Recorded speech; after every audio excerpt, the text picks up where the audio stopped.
Kay Alexa, nasabi niyo na kanina may parang love triangle with JC and Aki, di ba? At saka napanood ko kasi yung short clip niyo, yung sa paper saka poster. Ang cute kasi na you get along well kayong tatlo. So ang question ko, kung magiging misbehave at behave ka, kanino sa dalawa?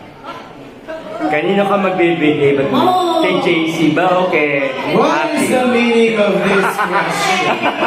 Nawala. Ano ka ha? Muna lang ako sa gilid pero nanginili. Ano ko pa yung isa? Yung sa isa miss, sa isa behave. Spicy, ha? Siguro po ay, paano ba yan? Kasi ako na lang, sarili ko na lang po to. Hindi, sige, susugutin ko yan. Tapang ako eh. Oo, tapang ka eh. Siguro po magbibigay po ako kay JC. Kay JC. Kasi yung mga scenes... Parang ayaw nila. Wait lang. Mas mabait po kasi ako kay JC. Meaning, mabait ako kay JC.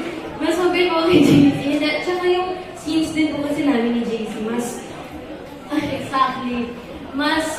medyo seryoso din po kasi yung mga scenes namin. So, nakalock-in ako talaga pag kasama ko si JC. Work mode talaga.